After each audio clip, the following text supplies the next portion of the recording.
স্বপ্ন পূরণ হলো মুসলিম জাতির। এ যেন নতুন খবর শুনল পুরো মুসলিম বিশ্ব। এবার পবিত্র কোরআনের কাছে মাথা নত করেছে সমস্ত আধুনিক বিজ্ঞান। আধুনিক বিজ্ঞানের বড় বড় বিজ্ঞানী ও গবেষকরা পবিত্র কোরআনকে বিজ্ঞানের অন্যতম বিষয়বস্তু হিসাবে তুলে ধরেছে। প্রিয় দর্শক, পবিত্র কোরআনে 1400 বছর আগে যে কথা বলা হয়েছিল সেই কথাই আজকের এই আধুনিক বিজ্ঞান নতুন করে গবেষণা করে প্রমাণ করেছে। আপনাদের কাছে একটি প্রশ্ন, আপনি কি পবিত্র কোরআনের পক্ষে নাকি আধুনিক বিজ্ঞানের পক্ষে? অবশ্যই কমেন্ট করে জানাবেন। তো চলুন বেশি কথা না বলে শুরু করি আজকের ভিডিও। আজকে আপনাদের জানাবো পবিত্র কোরআনের কাছে কেন মাথা নত করলো আধুনিক বিজ্ঞান। যেই বিজ্ঞান সব সময় কোরআনকে অস্বীকার করে আসছে, সেই কোরআনের কাছেই বিজ্ঞান আজ মাথা নিচু করে আছে। 1 নম্বরে পবিত্র কোরআনে সূরা ফুরকানে 61 নং আয়াতে বলা হয়েছে, চাঁদের নিজস্ব কোনো আলো নেই। কিন্তু আধুনিক বিজ্ঞান এই কথাটি অস্বীকার করত।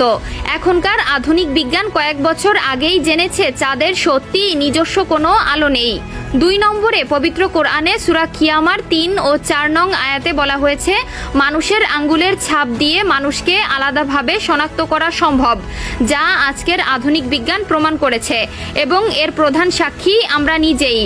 আজকাল সমস্ত ডকুমেন্টে নিজেদের আঙ্গুলের ছাপ ব্যবহার করতে হয়। 3 নম্বরে আধুনিক বিজ্ঞান যে বিগ ব্যাং থিওরি আবিষ্কার করেছে তার বয়স মাত্র 40 বছর, কিন্তু পবিত্র কোরআনে সূরা আম্বিয়ার 30 নং আয়াতে এই কথা বলা হয়েছে আরো 1400 বছর আগে।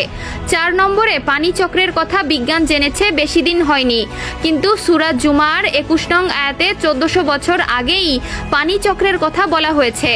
5 নম্বরে বিজ্ঞান কয়েক বছর আগে গবেষণা করে জেনেছে লবণাক্ত পানি ও মিষ্টি পানি একসাথে মিশ্রিত হয় না, কিন্তু পবিত্র কোরআনের সূরা ফুরকানের 25 নং আয়াতে এই কথা বলা হয়েছে 1400 বছর আগেই।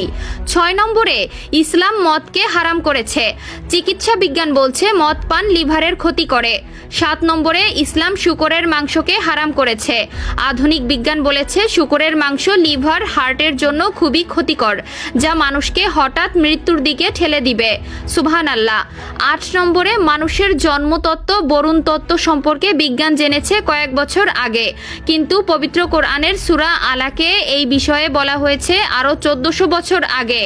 9 নম্বরে বিজ্ঞান বলেছে একটি শিশু যখন গর্ভে থাকে তখন সে আগে কানে শোনার যোগ্যতা পায়, তারপর পায় চোখে দেখার, কিন্তু এই কথা পবিত্র কোরআনে বিস্তারিতভাবে আলোচনা করে প্রমাণিত হয়েছে। পবিত্র কোরআনে সূরা সাজদার 9 থেকে 76 নম্বর আয়াতে এবং সূরা ইনসানের 2 নং আয়াতে বিস্তারিতভাবে বলা হয়েছে। 10 নম্বরে পৃথিবী দেখতে কেমন। এক সময় মানুষ মনে করত পৃথিবী দেখতে লম্বাটে, কেউ ভাবত চ্যাপ্টা, কেউ ভাবত সমান্তরাল, কিন্তু পবিত্র কোরআনে 1400 বছর আগে জানিয়ে দেওয়া হয়েছে পৃথিবী দেখতে অনেকটা উট পাখির ডিমের মতো গোলাকার এবং সমতল নয়। পৃথিবীকে সমান্তরাল রাখার জন্য তার উপরে রাখা হয়েছে বড় বড় পাহাড় পর্বত।